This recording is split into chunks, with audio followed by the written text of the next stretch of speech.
오늘 다룰 내용은 특허, 상표, 디자인 등등이 있을 거고요. 이러한 것들을 어떻게 사업에 접목을 시킬지 또는 그 아이템에 따른 항목을 어떻게 준비할지 내용을 설명드리고자 합니다. 예를 들어서 기업의 창업, 즉 사업을 영위하실 때 아이템이 중요할 건데요. 아이템에 대한 내용을 자금 운용이라든가 기술 개발을 하기 위해서 가급적이면 지적재산권을 확보하는 걸 추천해 드리고요. 그 이유는 아이템에 대한 내용을 가지고 창업 지원, 창업 패키지, 창업 성장 기술 개발 등등에 관련된 정부 보조금, 그리고 운전자금이나 시설자금 등 이것들을 가기 위해서 단계적인 사업 계획이 있어야 되고요. 사업 계획에 따라서 입증할 수 있는 근거 자료들이 필요하게 되실 거예요. 그 형태가 되는 게 산업재산권, 지적재산권을 부르는 특허상표 이런 부분들인데, 창업 사업을 처음에 들어가실 때 두 가지 부류가 있으실 거예요. 나는 정부 지원 사업들을 이용해서 하겠다라는 파트와, 그리고 정부 지원 사업을 받지 않고 하겠다. 정부 지원 사업을 활용하실 경우에는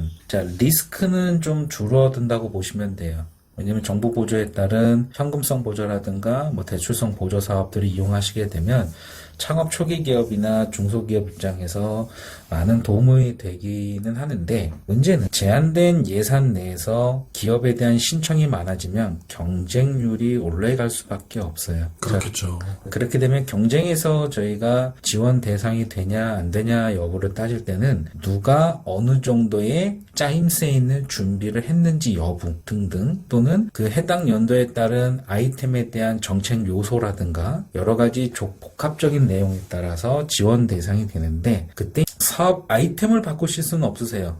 예를 들어서 현재 올해 기조는 경영 안전이에요. 사실 경영은 소상공인에 대한 긴급 경영, 그리고 안전은 최근 이슈가 되었던 중대재해, 그리고 요거 외에 추가로 ESG, 즉 탄소 중립에 따른 에너지를 절감하거나 또는 저감 기술, 그리고 소재 부품 장비죠. 이런 다양한 기조 방향에 따라서 이러한 기술이나 사업 연관성이 있는 업체들을 많이 지원해 주려고자 하고요. 또는 그거에 따른 준비 작업 형태의 인적 구성원, 기술 내용, 어떻게 짜임새 있게 사업화 계획을 잡고 있는지 여부가 최종적으로 나중에 어떤 평가 지원을 받을 때 가장 주요한 요소가 될 수가 있어요. 그러면 저희가 최대한 준비할 수 있는 정부 지원 사업의 포인트 중에 하나는 아이템 선별과 함께 그거에 따른 출원이나 지적재산권을 어떤 정도 확보를 하였는지, 그리고 앞으로의 계획이 어떻게 짜임새 있게 잡혀져 있는지가 가장 중요한 포인트 중에 하나예요. 요거는 근데 정부 지원 사업을 지원 대상이 되고자 하는 포인트이지만, 반대로 생각하시면 꼭 정부 지원이 아니더라도 내가 향후에 어떤 사업화 계획을 정부 지원 없이 단기간에 빨리 진행하실 때 외부에 대한 기술 개발 지원, 자본화 사업화 등에 대한 계획은 어디든 다 보게끔 되어 있어요.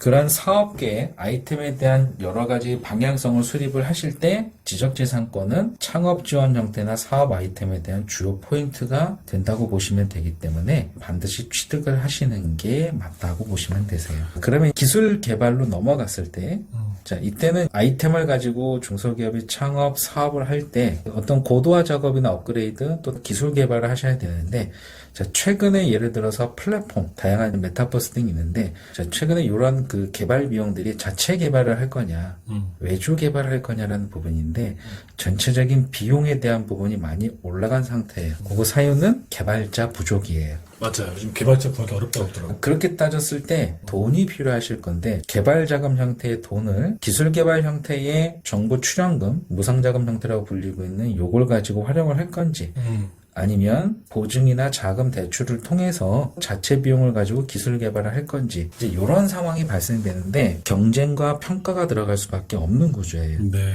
거기에 맞춰서 그럼 저희가 준비해야 될 건 지원 사업 형태에 갔을 때는 경쟁의 포인트가 되는 걸 준비하셔야 되고요. 이 사업이 아닌 다른 형태의 자금이나 또는 보증, 대출 등을 가시고자 하신다면 담보력이 있어야 돼요. 거기에 따른 항목들이 바로 특허에 관련된 것들이 접목된다고 보시면 돼요. 그 특허는 뭐 말씀하시는? 예. 그럼 자연스럽게 지적재산권을 확보한 내역과 그 이전에 준비했던 것들을 가지고 기술 개발에 활용을 할 수 있다고 보시면 되세요.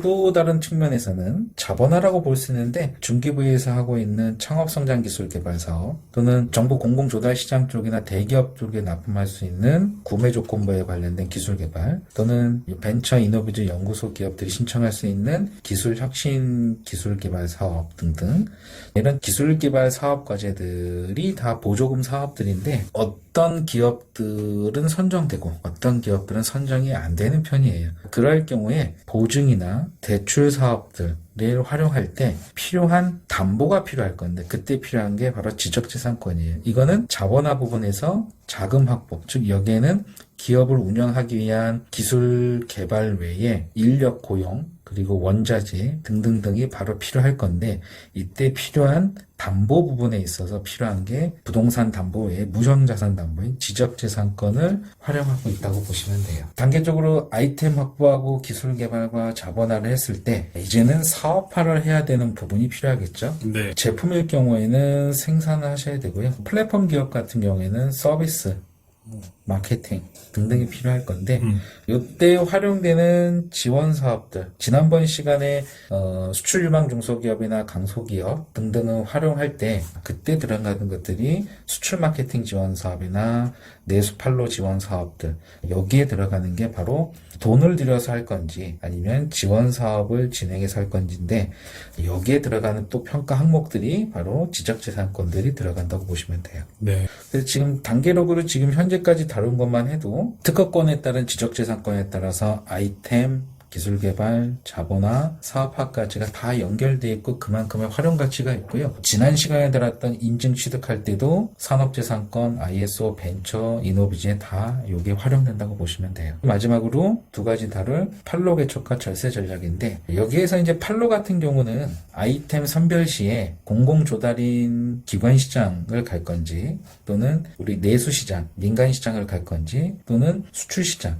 이 형태에 따라서 준비해야 되는 지적재산권 형태가 국내냐 해외 여기는 이제 보통 PCT 요 취득 여부에 따라서 저희가 판로 개척들을 할 수 있는 사업들이 나와요. 수출 유망 중소기업이라든가 글로벌 강소기업 같은 경우에 바로 요 지적재산권에 따라서 사업화에 따른 최종 결과물이라고 보시면 돼요. 거기에 따른 기업 성장별 단계에 규모에 따른 자본화에 필요한 대출 보증 또는 기술 개발들 형태가 기술 개발 같은 경우는 창업 성장 1년에 1억 5천짜리가 아닌 2년에 5억짜리든 5년에 몇십억 단위의 기술 개발 사업 또는 자본화 단계에서 필요한 시설 자금 최대 50억, 80억, 100억 내의 자본 자금들 할 때 다 이 판로에 따른 연결되어 있는 자금들을 확보해야 될 때 들어간다고 보시면 돼요. 그렇군요. 오늘 다뤘던 내용 중에 가장 핵심적인 거는 바로 요 가지가 내용상이에요. 즉 이거는 사업을 키워 나아가기 위한 지적재산권의 활용 단계라고 보시면 되고요.